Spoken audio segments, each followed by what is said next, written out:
Good afternoon and welcome to the Vale Glamorgan Council's Cabinet meeting on the 26th of February 2026. I'm Councillor Liz Burnett and Chair of the meeting as the leader of the Vale Glamorgan Council and Cabinet Member for Performance and Resources. Although we're virtually all here today, we're using the Council's hybrid platform and the meeting is being live streamed and recorded and will be uploaded to the Vale Glamorgan Council's website as soon as practicable after the meeting. Obviously, we'll mute our microphones when not speaking, and you can either raise your hand electronically if you're joining online or indicate within the chamber.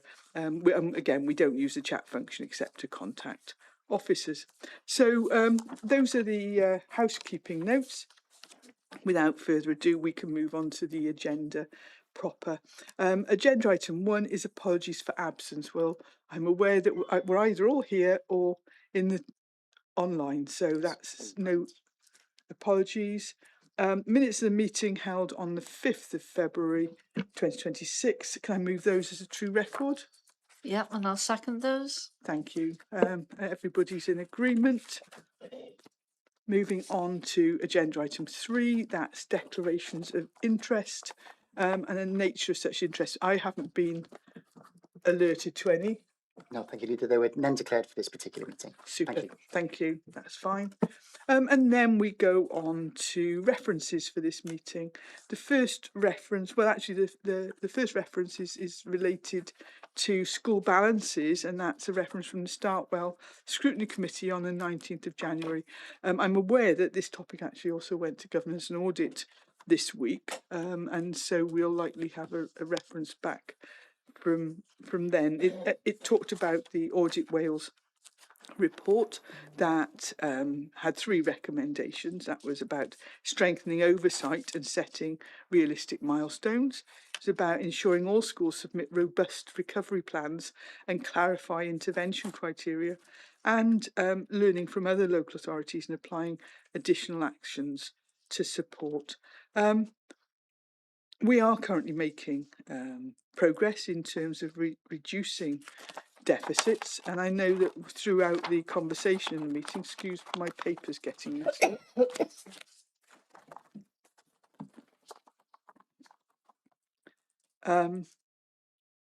There were discussions about, whether or not the council could write off school deficits, and I think there's a confusion there that we do underwrite deficits, we have to, but we won't write them off. And when we're talking about reserves later on, you'll see how that works. There was also a query at the committee about by Councillor Thomas querying how the budget deficit issues were allowed to deteriorate, and I think that is actually quite an interesting one, in that schools actually have full responsibility for their own budgets. We're there to support, but they are autonomous. And whereas directors of departments within the council actually have to report back on their financial management, and they have to detail where they are making savings, how they're performing, etc. Those conversations within schools are matters for governing bodies. So until something gets to a serious position, we tend not to get to know. So we have to, I think that's something that we have to have a look at. The recommendations that came from the committee were basically sending their comments to us for our consideration, and they talked about the importance of safeguarding the well-being of head teachers and school staff. I think that goes without saying. Concerns about recruitment, retention, etc. And I think that again tends to be across the public sector these days. The pressure caused by additional learning need,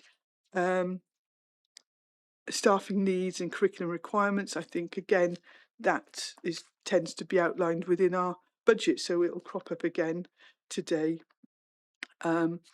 Concerned schools are being pushed beyond capacity. That's an issue for governors to manage their own staff. And saying that the problems are systemic across Wales, not Vale specific. there are issues, there are challenges right across Wales, but I think, as we've repeatedly said, the variations in deficits in some schools is actually very, very different to other areas. The final one's quite interesting, where it says the need for consistent practice across the LA. It's a conversation that in my role as a WLJ spokesperson for education I have had with the Minister and her officials, in that, what is the role of a school? What are the core deliverables for a school, and therefore how do they measure themselves going forward? And I will continue to say that how can you tell if you are using your budget in the way that it's designed, if you're not aware of exactly what you're supposed to be showing as outcomes. But I think that was an interesting conversation. I said, when the one from Governance and Audit comes to us, we can see if there are any differences there. So I think that is for us to note, and I'd move. And I'll second that. Super. Yeah, all quiet from everyone else. Agenda item 5 is, and actually agenda item 6 as well. They are references from the Joint Performance Scrutiny Committee when they had a meeting specifically to discuss the revenue and capital budgets. So the comments from these are actually included in the subsequent report. So I would move that we note and discuss them when it comes up on the agenda. I'll second that. Thank you.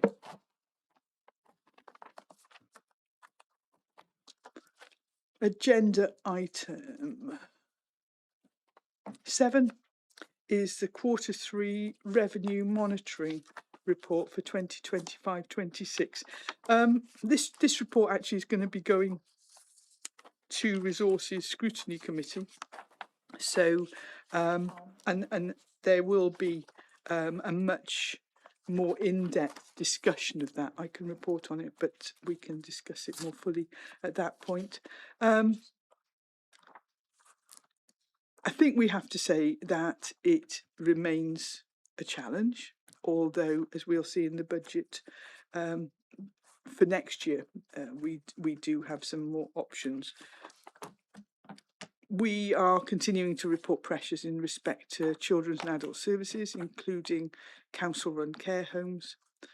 Pressures are also reported regarding school transport, and there's also a bit of a lag in terms of delivering services. So whereas I was saying earlier that those are the things that we discuss with directors of all departments on a very regular basis, we still need to pick up those savings. As I mentioned with the schools update, at the time that this update was written, the net deficit was currently calculated at 13.6 million, which is not acceptable. And as we said, it's the responsibility of governing bodies to set a balanced budget for the school, and so we will work with them to help them achieve that. If you have a look on page 3 at table 2, where it outlines our reserves, you'll see that there has been a net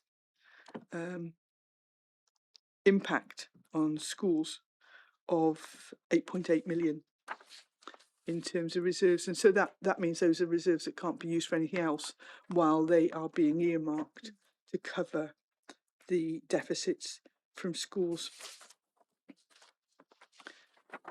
So the reserves actually are projected to reduce significantly this year anyway, but they're also like to be reprofiled slightly due to capital expenditure slippage, which we will discuss in the capital report later on in the agenda. So I said that is fairly straightforward, and we'll go into that in more depth at Resources Scrutiny Committee. So the recommendations we just got to is that the report and financial measures taken and proposed be approved, and that the report is referred to Resources Scrutiny Committee for consideration, and for any recommendations to be referred back to Cabinet for consideration. And I'd move. And I'll second those recommendations. Thank you.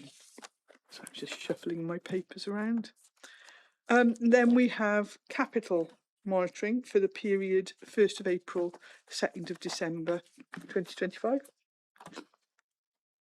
Excuse me.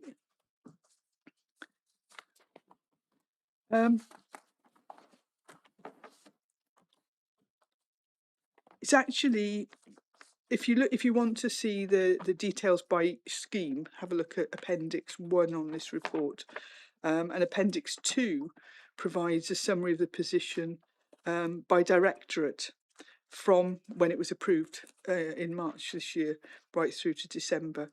It also sets out any requested changes to this year's capital programme, and therefore by implication to future years. The report outlines the current approved programme, and that's 102.11 million, which is a pretty phenomenal programme in terms of what we've achieved.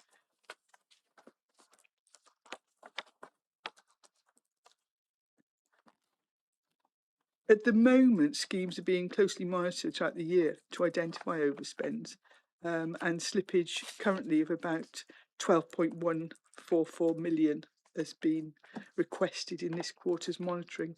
And I think that can be for a whole range of reasons.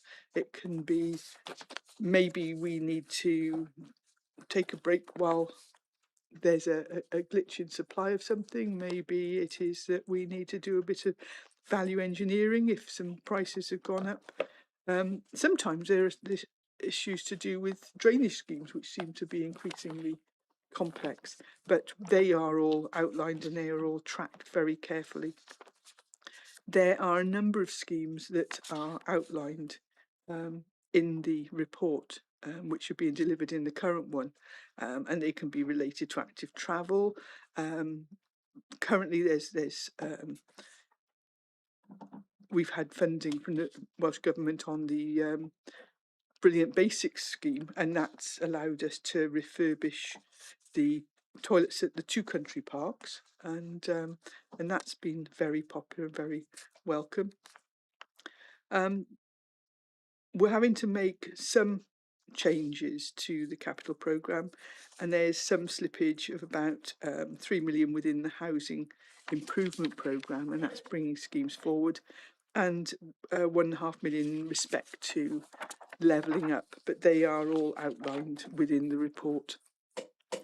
The report further requests that the 2025-26 capital programme is amended to reflect the revised leases arrangements that are due to commence in 2025-26 that meet the threshold for inclusion under IFRS 16. So that's one of those regulatory things that we need to adhere to. There are an awful lot of recommendations on this report that go from page 2 to page 5, but so before I do recommendations, just in case you want to say anything, I think Councillor Wilson wants to come in, so over to you, Mark. Yeah, I just want to say some positive news about sort of developments that are going on. And if I refer the public and fellow councillors and cabinet members to page 16 in particular on the slope stabilisation works at Penarth Marina Landscape. Now, the great thing is that from onwards now, we are doing site clearance works with a view to start the actual main works next month in March, which is absolutely brilliant news. It will be a long-term scheme.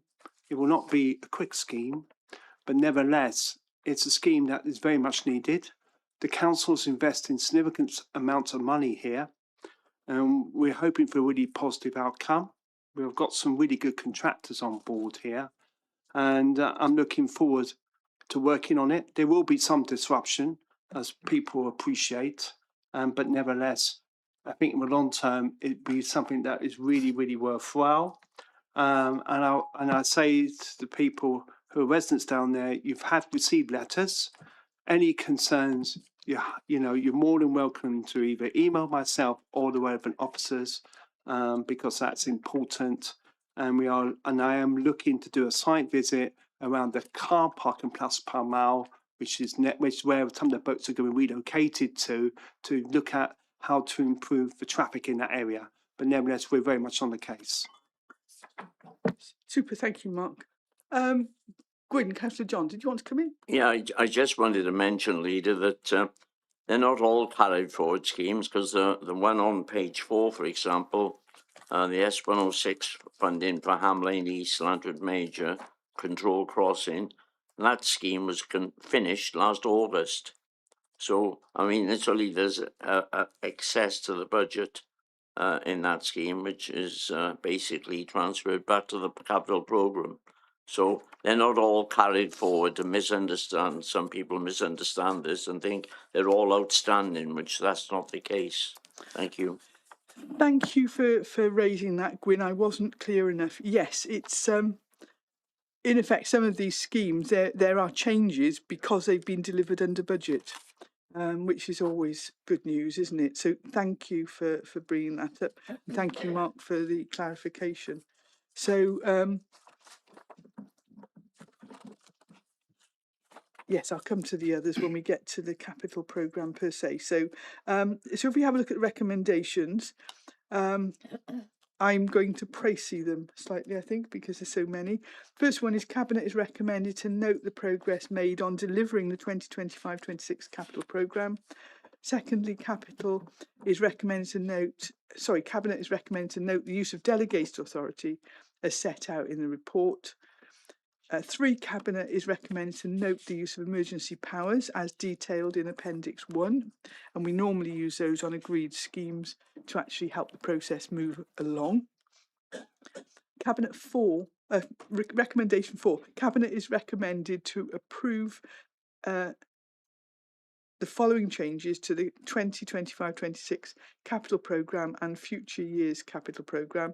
And if you have a look at that, that's the remainder of page 2, all of page 3, all of page 4, and 4 items on page 5. And then the 5th recommendation is that the 2025-26 capital programme is amended to reflect the revised lease arrangements that have already commenced or are due to commence in 2025-26 that meet the threshold for inclusion under IFRS 16, and that this report is referred to Resources Scrutiny Committee for consideration. So I should imagine that will go to their next meeting. Yeah, and I'd move. And I'll second those recommendations. Thank you. So we move on to agenda item 9. Let's get to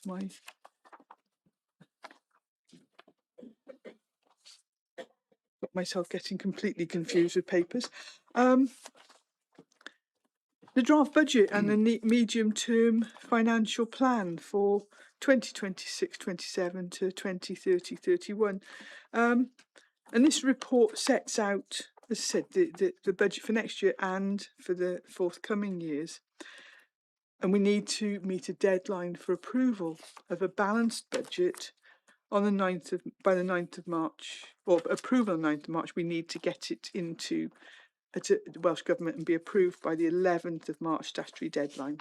So I think, first of all, I have to say is that this feels like quite a change from the budgets that we've dealt with since about 2012, I would say, since austerity kicked in, and it was a choice between things that we had to cut rather than things that we might be able to invest in. And this budget, we actually have been able to make choices to make investments, and I really welcome that. One member who is not of our party actually said to me that this is a good budget and it feels fairer than any since they've been a councillor. And it's fair because we've been able to reflect the things that matter to people. So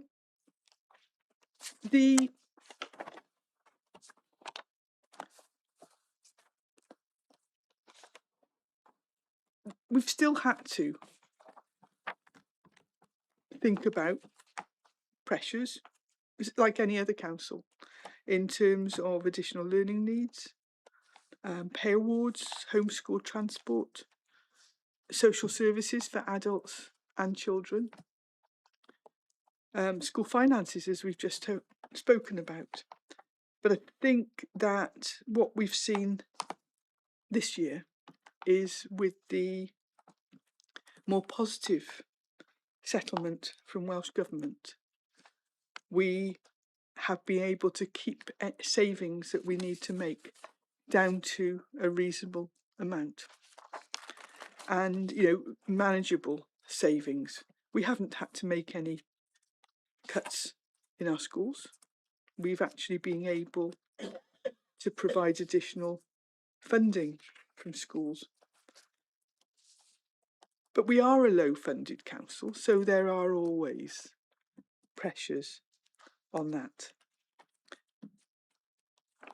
For this year, the council's been faced with financial pressures of just over 28 million. And the adjusted budgets are detailed in the reports. We brought forward a draft budget, and we took that out to consultation. There were about 400 responses, about 460 responses, which actually isn't as many as we've had in recent years. And it's been quite interesting that some notable things which are outlined in the appendix, that while people were against a 5.5% increase, fewer of them were against an additional 1% for two specific areas, or three specific areas actually. We also found that, very similar to previous years, Vale residents are strongly in favour of a focus on supporting our most vulnerable residents.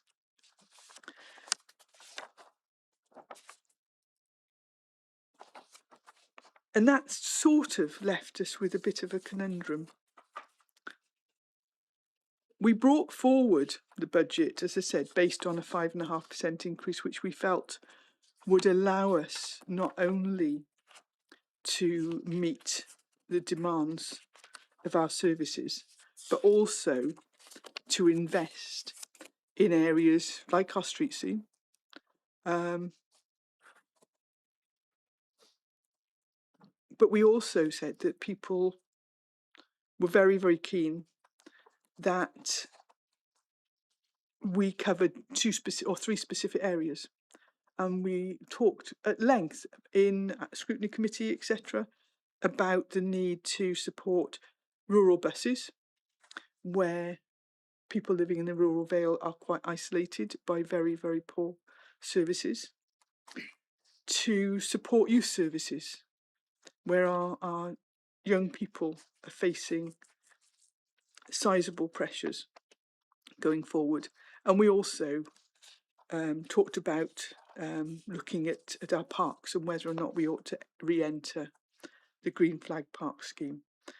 But on discussion, we know that there is stuff that we can do in terms of parks in the service area. So we will be discussing that with the department.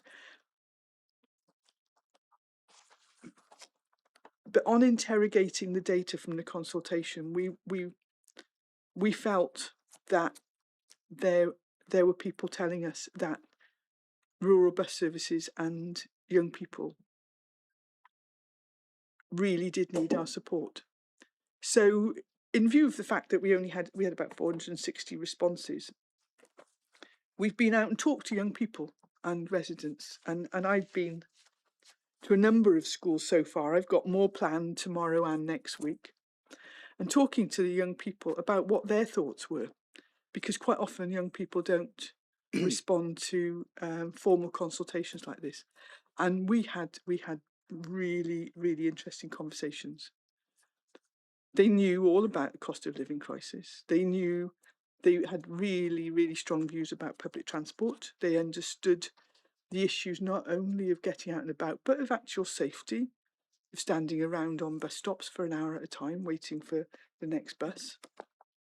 But more than anything, they knew about the value of our youth services and the support that youth services provide that actually is very different in its nature to other. It's, you know, they might get on very well in their schools, but it's a different conversation.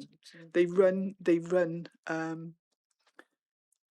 lunchtime clubs. They then, young people have an opportunity to catch up with them again after school. They do one-to-one support, they do group support.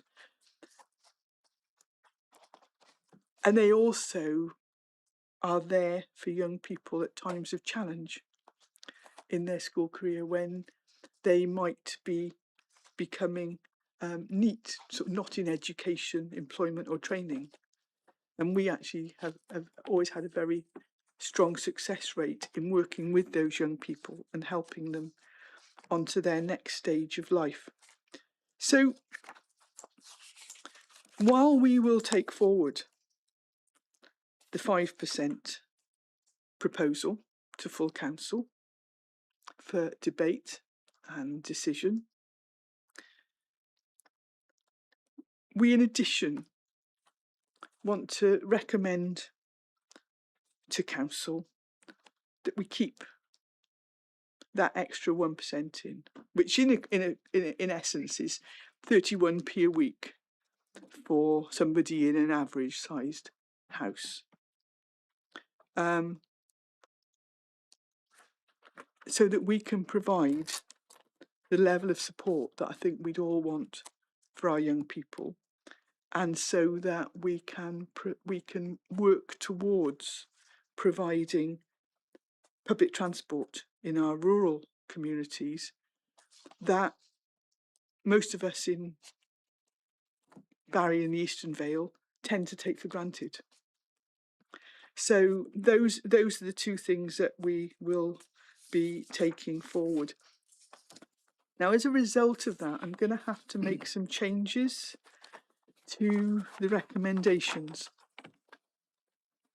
And but before I go on to recommendation, I do have to actually say, if there's young people knew we were bringing this report today, I do actually have to say to the young people of the schools that I visited, I won't embarrass them by naming them, thank you ever so much for taking the time, normally over an hour, to chat to me about their views. And a huge thanks from me.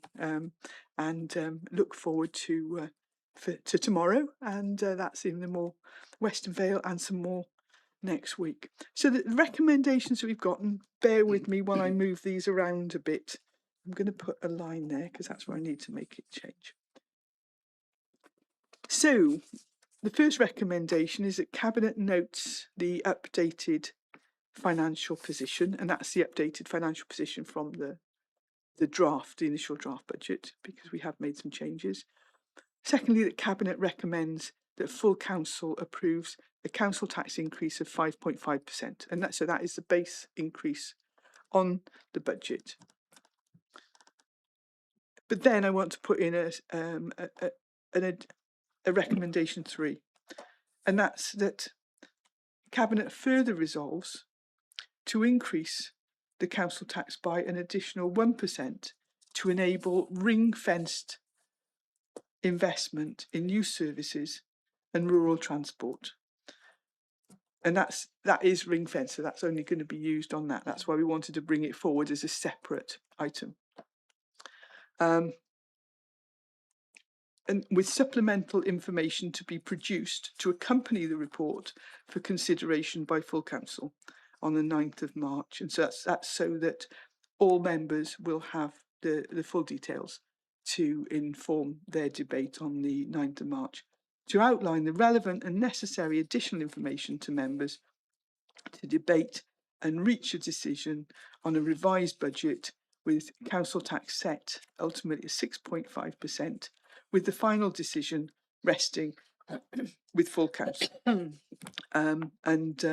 as I said, the reason for that is to earmark additional investment in youth service provision and rural transport. And before I move those, I can see that Councillor Brooks wants to come in. Did you want to? Or you no, just I think- seconding it? I was just going to second, but obviously All we've right. got to the end, yeah, so I'll wait a bit. Right. So I will move first, and then I will bring in others. So I'll move those recommendations as they. Oh, hang on! I only got as far as 3. Didn't yeah. I? It's all I right. threw you, didn't I? Sorry. Can you tell that we have changed this report today to make sure that it does exactly what we want? So that was up to agenda item 3. So now these have all slipped, haven't they?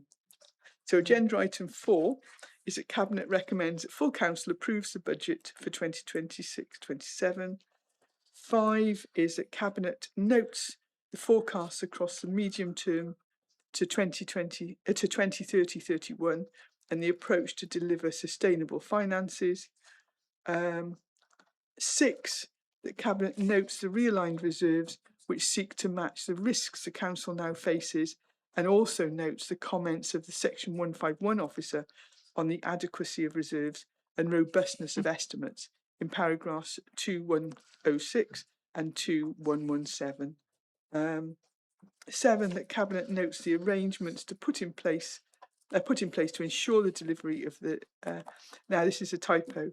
It would be wonderful if we had £2,772 of savings, but it should be £2.772 million. So Cabinet notes the arrangements put in place to ensure delivery of the £2.772 million savings programme and ensure the management and mitigation of those cost pressures not awarded. And recommendation 8, that the use of the urgent decision procedure as set out in section 1514 of the Council's Constitution be approved in order for the draft budget 2026-27 and medium-term financial plan 2026-27 to 2030-31 to be considered by full council on the 9th of March 2025. And I'd move. I'll formally second those recommendations. So Yeah. I've got thousands now. I've got Yeah, thousands. So if I bring Rhiannon in first, and then I'll bring Eddie in second.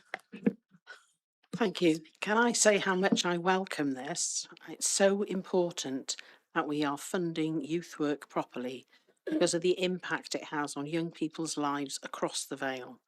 It offers them support, it offers them experiences outside what school can offer them, it offers them places to go, it offers them other responsible adults to whom they can bring their problems, get advice and support. I don't think we can understate or even overstate just how important that is for young people. They live in difficult changing times. We could talk about COVID and the effect that it's had on children and their socialisation processes.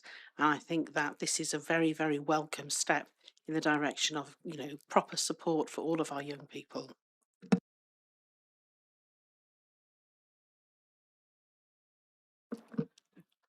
Thank you. So just juggling papers again. And so over to Councillor Williams. Eddie. Thank you, Leader.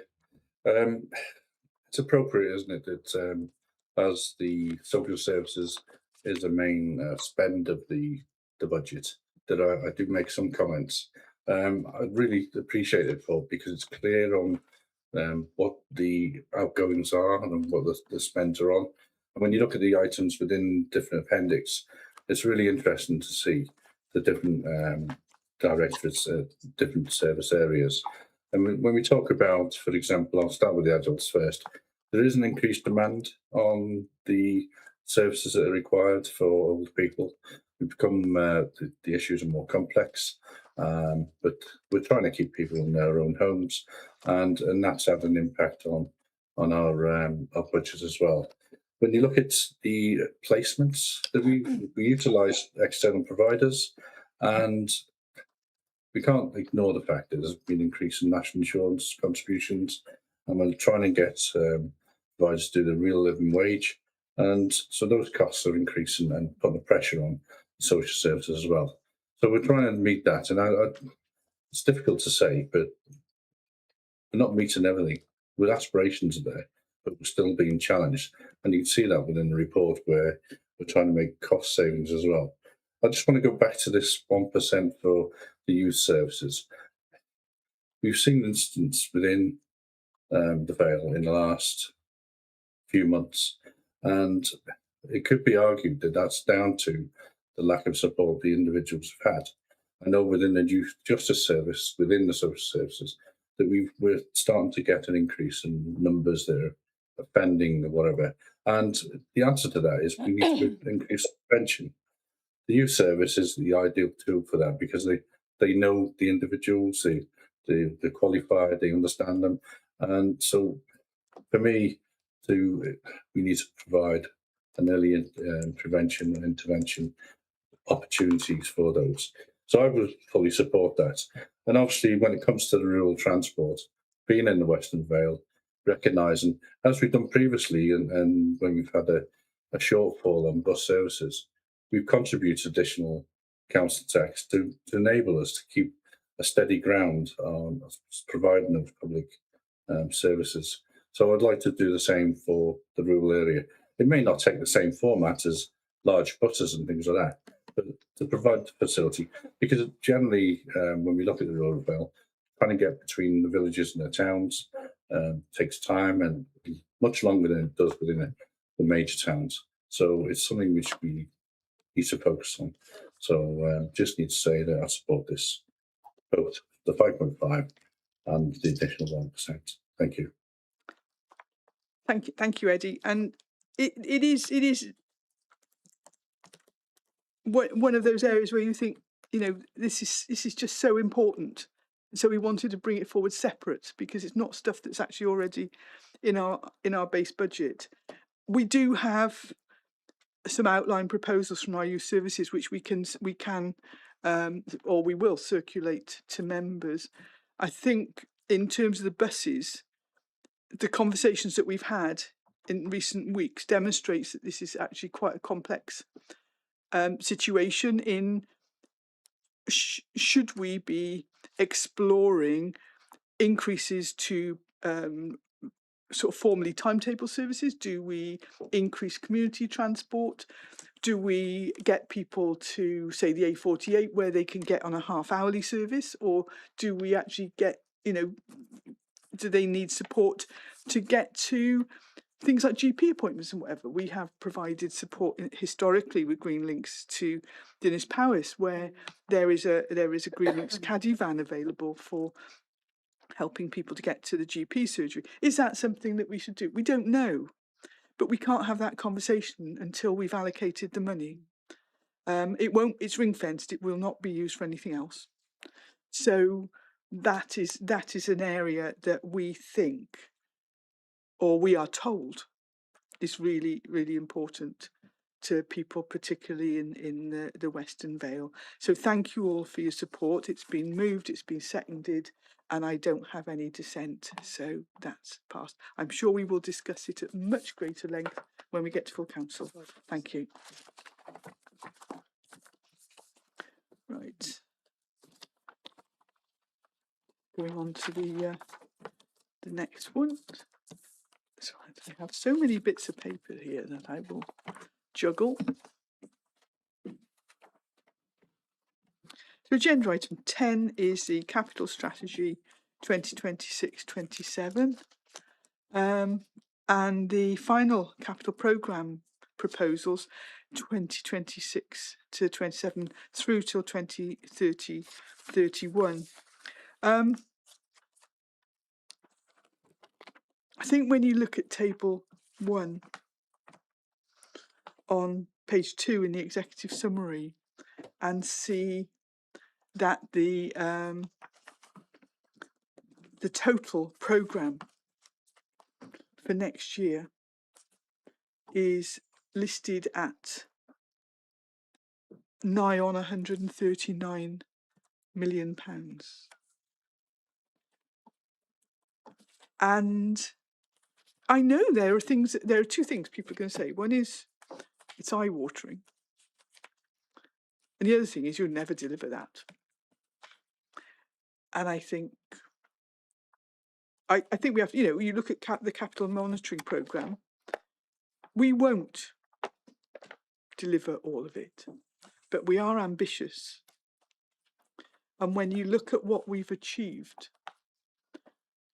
in terms of capital expenditure, in terms of regeneration, in terms of house building, was it 18 schools, 3 more currently being built? If it's not in the programme, it definitely won't get built, will it? No. So this is us saying these are our ambitions, and our staff will be doing their level best to deliver as much of this. And then if, it might get carried over to future schemes. So the strategy itself looks at the longer term view of the council's capital investment requirements, and that outlines the council strategies to identify priority areas for investment. And capital resources are difficult to predict over a long period, as I've just said. Is we have a general level of capital funding available from Welsh Government, but then different pieces of funding come through as well. So there is stuff to do with we've got the Pride in Place Impact Fund, we've got the Plan for Neighbourhood, we've got the Levelling Up scheme. So and all these things are also being built, and we've got funding, the capital programme in terms of the housing revenue account, where we are doing it from there. So at the moment, the actual capital funding we've had off Welsh Government was just over 7.7 million, and we're not aware of there being any more. So we're programming for future years on that level. And if you have a look at the report, the summary of the 5-year capital programme and how it's funded is given in the report. That 5-year programme, the 1-year programme is 139 million, but the 5-year programme is 466.9 million virtually, which is very big and will make some major impact on the Vale. And I think at that point, I would say, if you have capital investment of that level, the community benefits in terms of work experience, in terms of jobs, in terms of contracts for businesses who subcontract to the construction firms, actually brings a huge amount of money into the Vale of Glamorgan, and has done over these years. And if I can dig it out, I will publish it, because I have got it somewhere, exactly what we've done in terms of community benefits. The report also lays out a summary of how the schemes will be funded, because some of the schemes, as I said, are funded from the 7 million or so from Welsh Government. Some is from capital receipts, which are not as high these days as historically they used to be. But if we sell a piece of land or a building becomes surplus to use, we will use that money for our programmes. use reserves, but as we know, they are reducing now the more that we achieve. There is unsupported borrowing, which is stuff that borrowing that we do on the sort of open borrowing market. There's also supported borrowing, and that is the local government borrowing initiative, and that is supported borrowing where people actually pay for the interest for us to borrow. And then there are grants and contributions, and that would include Section 106. So we can use Section 106, particularly in school building, where we're building a school to meet needs on a housing development or something. So since the draft capital proposals in January, there have been a few amendments made, and that would be the slippage and reprofiling that we just discussed in terms of the Q3 capital monitoring programme. And then also really good news is that there was a report to Cabinet on the 5th of February this year, which formally included Sully Primary School. I mean, it's been on the cards, but we had to get the business case approved from Welsh Government or by Welsh Government. And so there will be a development in Sully for the children there. So much needed, and look forward to going and visiting that as well when it's up and running. So we can do that. I can see other cabinet members saying I'll be there too. But anyway, so the capital programme is fully outlined within the report. Again, I won't go into it in huge detail, but I should imagine that some cabinet members would want to. Some of the capital schemes are small, some of them are pretty huge, but the recommendations that we have for today, I don't know, Mark, do you want to come in before the recommendations? Yes, so before I go to the recommendations on this, I'll bring in Councillor Wilson. Thank you very much, and thank you very much for that summary, Leader. I'd like to refer people to Appendix 2, and if you look on Appendix 2 in terms of the neighbourhood and services and transport area, we can see there's a huge amount of capital programme works in lots of different areas, and I give you a flavour of that. For example, in Dinners Palace, we have got a scheme which is still ongoing on flood resilience, and clearly, we had major flooding in around late part of 2019. We've now got a really good scheme now of flood defences, which is going really well. And as you can see, the council's committed to spending £1.2 million on that. We also got a scheme on retaining wall on Windsor Road. And if you know Windsor Road in Penarth, you see those sandbags, and hopefully during the next financial year, those sandbags will disappear, and then we get the development of that retaining wall being rebuilt and reconstructed, and that would be brilliant as well. So that will make it a lot safer. We're obviously doing work in terms of fleet management. So the aim is to remove the vehicles from the Alps and put them all in Atlantic trading estate, and that will be really good because that will reduce significantly our carbon footprint. It'll also mean we'll be much more responsive service as well. So people will be based at one particular site. They will pick up their vehicles from Atlantic trading estate and go around the area, which makes more sense rather than taking it to the Alps and then moving it all the way down to Atlantic trading estate to run loads of stuff at the waste transport station up there. We also got really good, exciting areas such as Penarth Pier refurbishment. We replaced a lot of the planks there. They needed work, and we're committing 300,000 for this next financial year for that. We also replaced our street lighting columns. That is an ongoing situation, and we're committing, as you can see there, £150,000 up until 2030-31, which is really good. We're also looking to replace the footbridge at Dingle Road Station, and as you can see there, that's a significant contribution. and also looking to do work around Victoria Bridge as well. The other thing, and I went to a seminar recently on trees, and what was interesting was how the Vale are working really well on putting in trees for the right place at the right location and making sure the trees are viable in the future, bearing in mind we got issues in relation to the climate.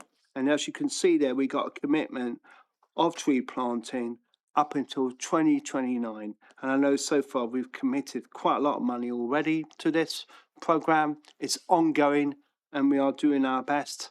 And our main works now are not just doing it in rural areas, but also in the urban areas. But that is a bit more of a challenge, as we know, because we've got services that also use those areas.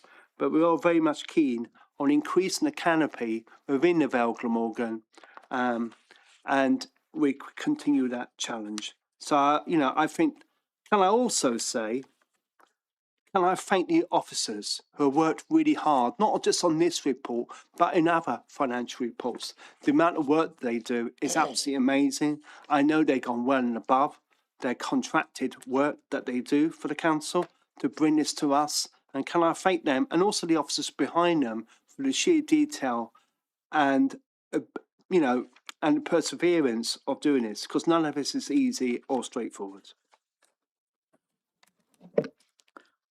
Thanks, Mark, and I would echo your thanks as well. It was only when we were talking earlier today that this has been a long haul to get to this place since I think about June last year to bring forward a balanced budget as we are legally bound to do, and we could not do it without our teams who are hugely talented at squeezing out even the smallest parts of money that we need. So there are 5 recommendations for us on this, because we need to get this again to full council for the 9th of March, so it can be the capital budget can be set by the 11th.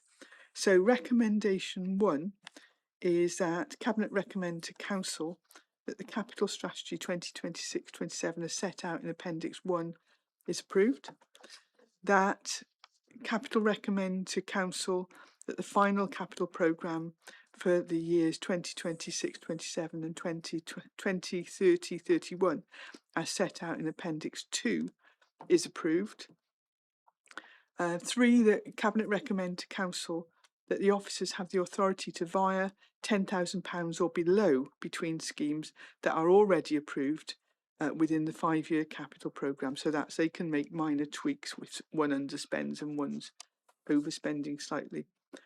4, that Cabinet recommends to full council that the Chief Executive and the Head of Finance / 151 officer, in consultation with the Executive Leader and Cabinet Member for Performance and Resources, are given delegated authority to make additions, deletions or transfers to or from the following. And there are 10 areas, because quite often we have grants and things like that, and we need to make adjustments or schemes need to be moved around a bit. So 1 is the 2026 to 27 through to 2030-31 housing improvement programme as appropriate. The 2026-27 to 2030-31 asset renewal budgets as appropriate. Section 106 funded schemes subject to member consultation as required under the existing process. 4th, the decarbonisation schemes. 5, Sustainable Communities for Learning programme. 6, discretionary adaptation grant schemes. 7, Pride in Place Impact Fund. 8, Plan for Neighbourhood. 9, Transforming Towns. And 10, Local Growth Fund. And then recommendation 5 is that the use of the urgent decision procedure as set out in section 1514 of the Council's Constitution is used to enable the Capital Strategy 2026-27 and final capital programme proposals 2026-27 through to 2030-31 to be considered by full council on the 9th of March 2026. And I'd move. And I'll second those recommendations. Thank you. And again, everyone's in agreement, so they are agreed. So moving on to the agenda item 11, that's the Treasury Management Strategy. And I have to say, we've just had our recent training on the Treasury Management Strategy, and it really was a very good session. I know that that a lot of members couldn't manage to get to it, so I'm hoping that before this comes to full council that they have an opportunity to view the recording of the session. That would be helpful so that we can have an informed discussion. So the report covers both the Treasury Management and an Investment Strategy 2026-27 and an update for 2025-26 with supporting appendices. The report, in essence, it's the same as we have every year, and we have updates on it throughout the year, is to endorse the interim report on borrowing and investments and updated prudential indicators. That's at Appendix 1 for the period from April this year through to April 2025 through to the end of December 2025, to approve Treasury Management and Investment Strategy and specific statutory and local prudential and Treasury Management indicators 2026-27 through to 2028-29 set out in Appendix 2, and approve the 2026-27 minimum revenue provision. So this report provides an update on the Council's Treasury Management operations for that period. And so what it contains, excuse me again,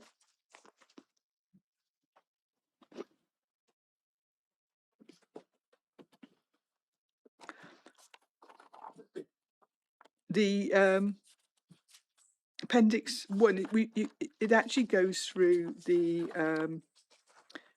capital expenditure. And so you have the revised estimate for 25-26, which is 91.66 million. Prudential borrowing requirements, supported borrowing requirements, and those supported borrowing requirements are 5.857 million. And then, as we were talking about earlier, the IFRS 16 leasing new advances is 0.905 million. The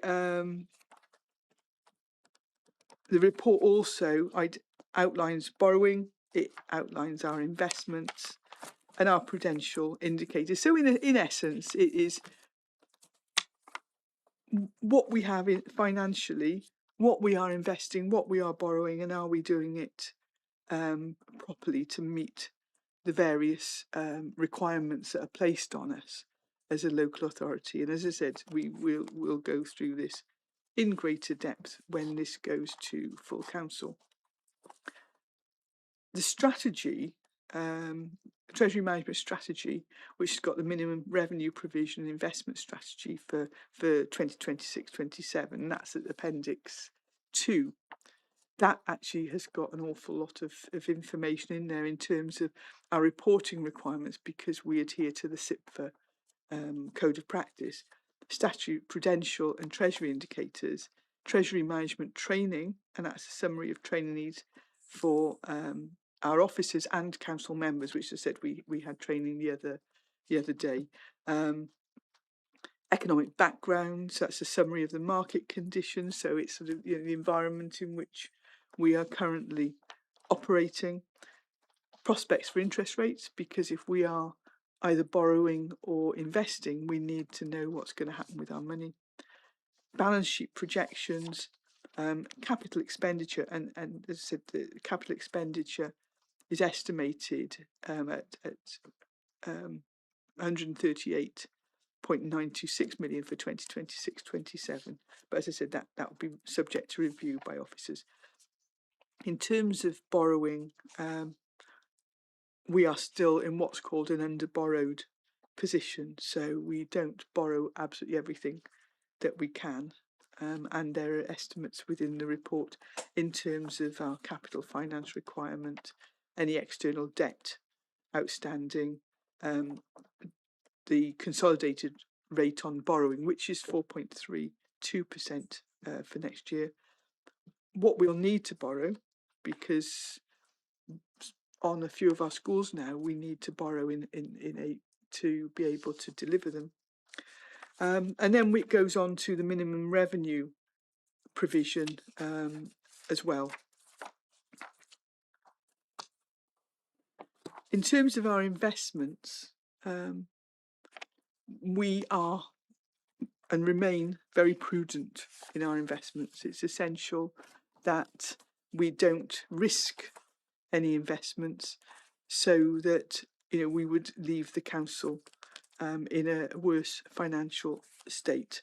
So the report, in terms of its investment strategy, also outlines where we will invest going forward to ensure that the money remains safe. Our total investments as of end of December last year, were 51.65 million, but that is projected to fall to 29 million by 31st of March this year, but that's based on our balance sheet projections and was expected. So I said this will be going to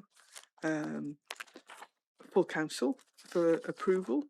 So I think we can move to the recommendations on this and have any further discussion at that meeting. So again, quite a lot of recommendations, so I will précis them. Is firstly that Cabinet notes the Treasury Management Interim Report for the period 1st of April to 21st of December 2025.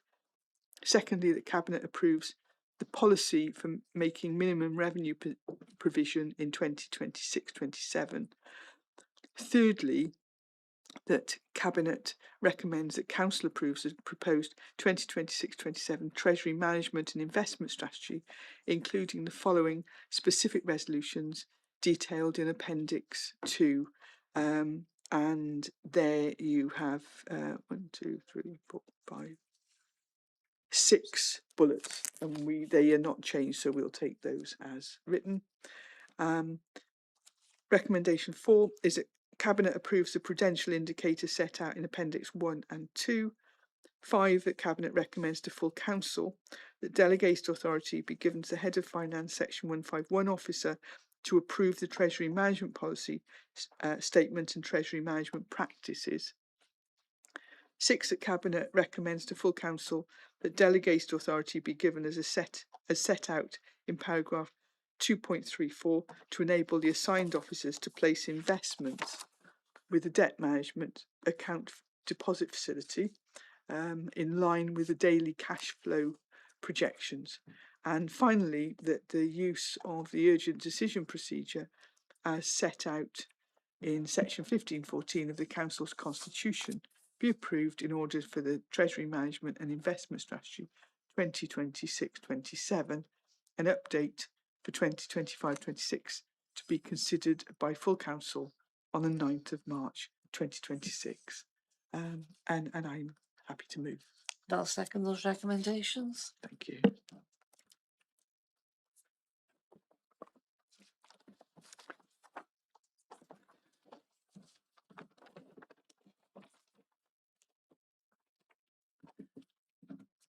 I think I should have brought a bottle of water down with me, shouldn't I? So agenda item 12 is the migration of schools' telephony system to a cloud-based system. And, as if by magic. Thank you.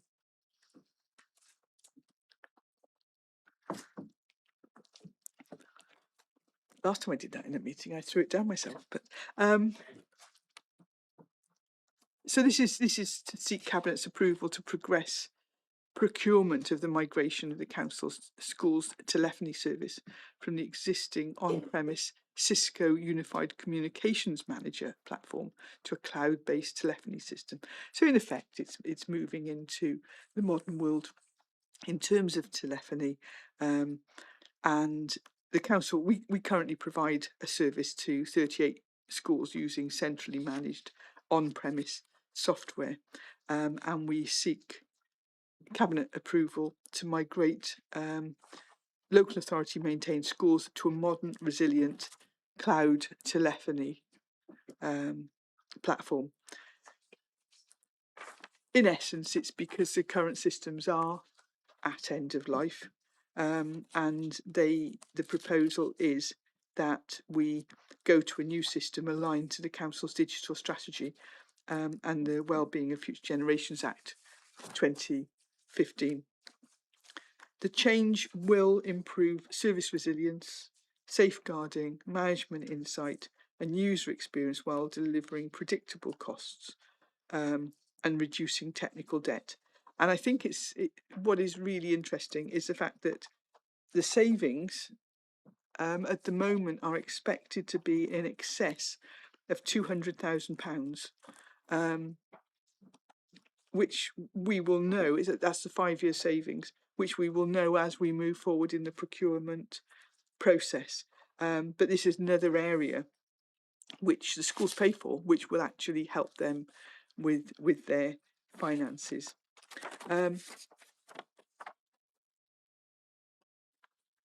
By approving this today, this allows officers to move forward with procurement of this system, and we will be supported by ALDAL, which is the sort of shared procurement service between a number of councils in South Wales. So the details around how it currently works are under the background, so paragraph 10 to 12. The case for change is in under paragraph 2.1 to 2.3, and the actual scope of the proposal then goes to 2.4 through to 2.6. The financial implications are outlined in 2.7 to 2. Well, actually, 2.24, yes. But I think it's quite interesting to say to look at.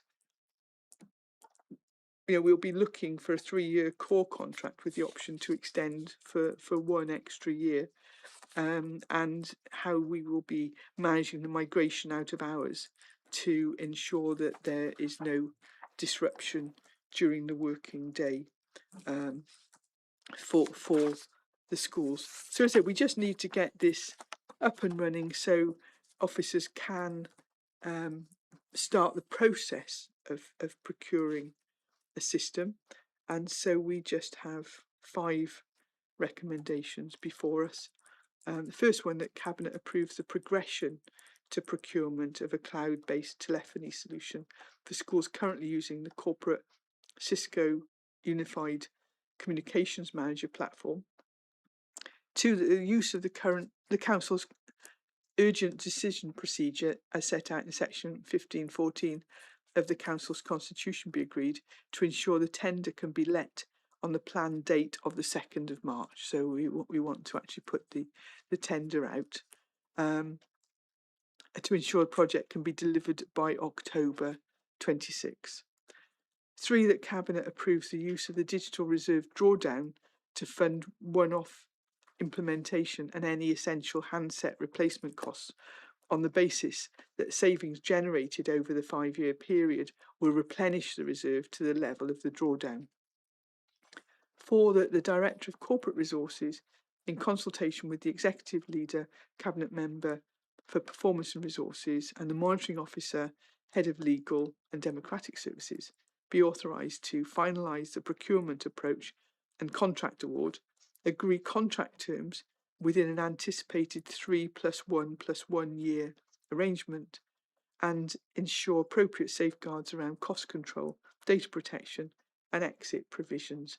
And finally, that delegated authority is granted to the Monitoring Officer, Head of Legal and Democratic Services, to enter into and sign the appropriate contract documentation, including extension options and variations consistent with the details contained in this report. And I said we're moving that forward with using 1514 so that we can crack on and get this delivered to schools as soon as we possibly can. And I'm happy to move. And I'll second those recommendations. And again, everyone's in agreement, so that's fine. And then the final report for me today, hang on, I'll just take some water again.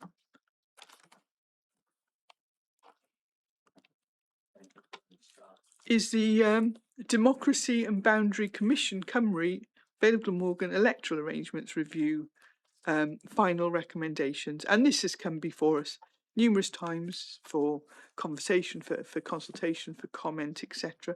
And we are at the final stage now, and this is actually looking at the boundaries within the Vale Glamorgan. We actually did town and community councils not that long ago, didn't we? And this is now, we're looking at this because it has to happen once every 12 years.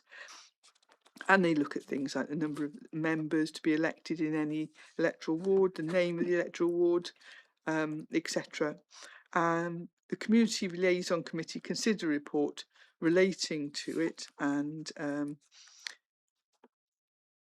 the Council's preferred scheme for submission to Democracy and Boundary Commission, Cymru, and there is a link to that within the report. The reports and comments were referred to Council on the 14th of July, and there's a link to that report as well. And the Commission published the final recommendations on the 29th of January 2026, and there's also a link to that report. So the final recommendations have now gone to Welsh Government ministers.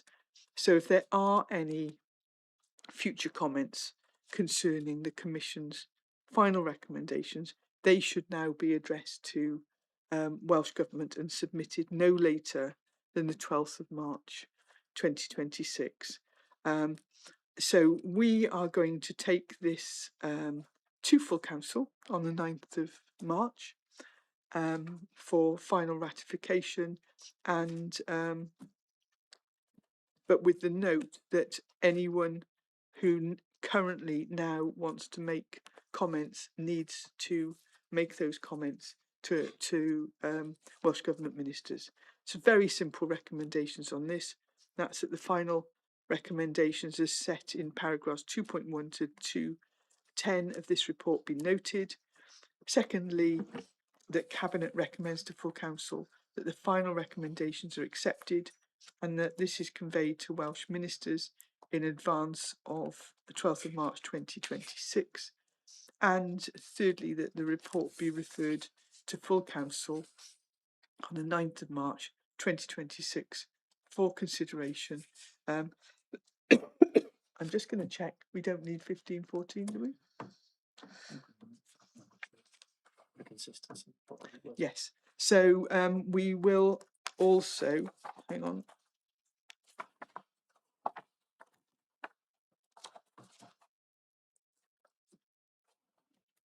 We will also have to add the use of the Council's urgent decision procedure set out in section 1514 of the Council's Constitution to be agreed to ensure that this can get to full council on the 9th of March for consideration, and I would move. And I'll second those recommendations. Thank you. And we have nodding as well as silence, so that's good. All agreed. So I am now going to pass over to Cabinet Member Education, Arts and Welsh Language, Councillor Birch, for agenda item 14. And this is more about school procurement and helping them to reduce budgets. So over to you, Rhiannon. Thank you. This is part of the process we're going through at the moment in order to make sure that schools are operating as financially efficiently and effectively as possible. So this report proposes commencing a tender process for a single centrally managed photocopier contract for all schools within the authority. Schools would join the contract as their existing agreements expire, ensuring a smooth transition and minimal disruption. There is an urgent need for schools to achieve significant cost efficiencies within increasingly constrained budgets, which we've already heard about this afternoon. Currently, all of the schools have separate contracts to independently source printers and photocopiers, but schools have varying requirements in terms of machine specifications, volumes, and service needs. This approach has resulted in fragmented purchasing, limited negotiating power, and inconsistent pricing structures. Without a coordinated approach which takes advantage of economies of scale, schools cannot leverage their collective buying power, which could otherwise deliver substantial savings. And by consolidating procurement under a single all schools tender, the council would support schools to secure the best possible value for money while maintaining service quality and reliability. And I think it's interesting that when we employ senior staff in schools, we want them to be experts in teaching and learning, but in fact they end up being experts in absolutely everything, like chair design, floor coverings, and how to run the photocopier. And really that's not part of their job. It's much better, and I think it's going to be more effective financially for the authority to take on some of those roles, because it, obviously there's economies of scale with the contract across 53 schools. So the recommendations are to seek Cabinet approval to commence a procurement exercise for the provision, installation, support and maintenance of replacement multifunctional devices, printers and photocopiers for up to 53 schools, delivered through a centrally managed and phased implementation programme. The Director of Learning and Skills, in consultation with Cabinet member, that would be me, and the Section 151 officer, Head of Finance, and the Monitoring Officer, Head of Legal and Democratic Services, be authorised to finalise the procurement approach and make the contract award. And actually, if you look at page 5 on this report, not only does it set out the benefits of this tender, but it sets out the procurement timetable as well for people who are interested. Delegated authority be granted to the Monitoring Officer and the Head of Legal and Democratic to enter into and sign the appropriate contract documentation, including any permitted extension options and variations in accordance with the terms of the agreement and the Council's governance requirements. And that delegated authority be granted to the Director of Learning and Skills to implement the contract, including any phased onboarding of schools. So I'd like to move those recommendations, please. Thank you, Rhiannon, and very happy to second those and totally agree that, while schools are responsible for managing their budgets, they are not expert and shouldn't have to be expert in the workings of photocopiers and things like that. So they're very vulnerable to people that turn up and say that they're going to sort of heal the world with a photocopier, so to speak. But it's I think this will be really good, and I know that where we've done it before, where we've worked with schools, we've helped them to save tens of thousands of pounds. It's going to be really interesting to see just how the level of savings that can be made with this. So again, everybody is nodding wildly, so that's agreed. Thank you. And can I also say that I've just hot-footed it from the Gweld Gymraeg in Cowbridge, where I was very pleased to look at the plans for the new build, Ysgol Iolo Morgannwg, and the childcare provision and Cilch that they are putting together there. So both sets of plans were there to view, and the parents and prospective users of the school were very pleased to see those. They're moving from one form entry to two form entry, and obviously we need to make sure that the demand is there for Welsh medium education in order to achieve our 1 million Welsh speakers, Mark Drakeford's ambition for Wales, and also welcome the fact that there's the Cilch at Penargarth is going to go forward, which will also meet parental demand and increase the number of effective Welsh learners we've got, because at the moment that provision is not there, and children often will go into English medium provision because there is no Welsh medium provision, and then parents don't want them to make the switch. Whereas they could, if they started in Welsh medium, they could continue through to age 18. So I'd like to welcome those provisions which we've been putting in place.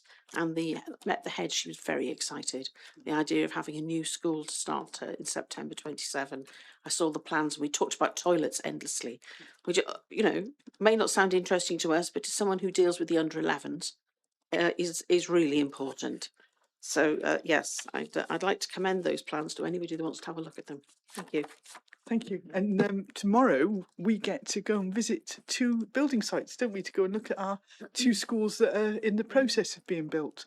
So we'll be donning our high vis and hard hats tomorrow to go and visit those, and hoping nobody's got a camera handy. But yes, I'll look forward to that as well. So that's again more good news. So on to agenda item 15, and actually this really is good news. The residents of the waterfront have had to put up with all sorts of challenges in relation to problem parking, traffic flows, etc. And it is the challenges that happen when you've got developments where roads aren't adopted, and it's been really difficult to get those roads up to a quality and a standard. But I won't steal your thunder, but I know that our officers have done a huge amount of work in working with the residents to find something that they will that will be right for them. So over to you, Mark, for agenda item 15. Yeah, and thank you very much for that presentation, Leader. Yes, it's been a challenge over a number of years, the waterfront development, and hopefully we're getting towards the finishing line. And I'm really pleased to produce this objection report. This report summarised the objection report presented by the Glamorgan Cabinet on today's date regarding the proposed prohibition of waiting at any time traffic regulation order at the waterfront in Vale. The waterfront, as we know, is a large mixed-use development comprising residential, retail and leisure uses. As development has progressed, increased traffic and indiscriminate parking have resulted in safety concerns, restricted access and traffic flow issues, particularly near junctions and traffic signal approaches. To address these concerns, the Council proposed a no waiting traffic road order TRO comprising several roads within the waterfront area, include Ford Millennium, Portland Drive and various other roads as well. A statutory consultation was undertaken between the 13th of November and the 5th of December 2025. During this period, we only had 1 formal objection were received. And to be honest, that's a testament on the amount of consultation that we've had over the last couple of years in particular, when I know the leader, the chief executive, and many other senior officers have met people in that community. The objector argued that the proposed restrictions will not deliver meaningful improvements in traffic conditions, citing perceived shortcomings in road design. The objector suggested the scheme could lead to increased parking enforcement activity and revenue generation. Council officers reviewed the objection and concluded that despite limitations in road layout, the proposed waiting restrictions are necessary to prevent obstruction, improve safety and maintain traffic flow. And that's important. As the relevant cabinet member here, I think it's important that we try and reduce the amount of collisions, especially those that result in injury and possible death. And I think really it's very important that we have roads as safe as possible. Officers also emphasised that enforcement would be undertaken for safety and access reasons, not for revenue generation. I'd like to emphasise that point. We do this for the best possible reasons, and that's to reduce the amount of collisions in these places. The report then recommends that Cabinet overviews the objections and proceeds the implementation of the traffic road order. I'll then move to the actual recommendations itself. That we have considered the support and associated Appendix A and the objection raised in relation to proposed provision at any time traffic road order, that positions in recommendation 1, Cabinet approves proposed provision of waiting at any time traffic road order, and I'm happy to support that. And can I also thank the residents down there for their perseverance and their resilience in very challenging circumstances for many times, but I'm delighted to produce this report. Thank you, Mark. It's actually turning into a really lovely area now with a super community as more premises are opening on the. It's getting the quite waterfront. exciting, and going down Neptune Way in particular and seeing some of the Yes. new retail sites is Yes. fabulous. Yes, no, it's really good. I know I've seen you there, but I think what I would say to the residents, because so we've had lots of conversations and attended residents meetings. This isn't going to be the end. This is the start, and we'll wait and see how this works out. Whether there are always unintended consequences, whether that actually causes problems in a different area, there may need to be a tweak. There may need to be something else. I know that I'm in regular communication with somebody where cars park at the back of the house in front and block their parking space, and they're on call and they can't get out. But there's a limit in terms of whether or not we could put double yellows there, and if somebody's parking that inappropriately, would they really take much notice of a double yellow in the middle of the night? So I don't know, but we have to keep. It's a new community, and we have to make sure that the infrastructure as we adopt it is designed so that it meets the needs of local residents. And I would like to say that we will keep a watching brief. As we know, we've got the college being built on that site as well nearby. And clearly, that will present some challenges, but we want to say that we're working with the college, we're working with the residents to try and iron out any of these problems before they get serious. And clearly, we're very much on the residents' side here. Yeah, thanks, Mark. But the college in their Dunballs Road site, because it's well connected to transport, very few people bring cars, and the same thing applies at the Barry site. They're just round the corner from the Barry Town Station. Good quality train service to that area, and also not far from bus services as well. So hopefully it will be a sustainable space. But anyway, I think we've covered that well. I'm very happy to second, and as I said, lots of people have been nodding about that. It's really good that this is in place, and we therefore agree. Thank you. Well, I don't have any urgent items, and I don't have any part 2 items. So it's just a question of thanking you all for your attendance today, and look forward to seeing you very soon. Thank you.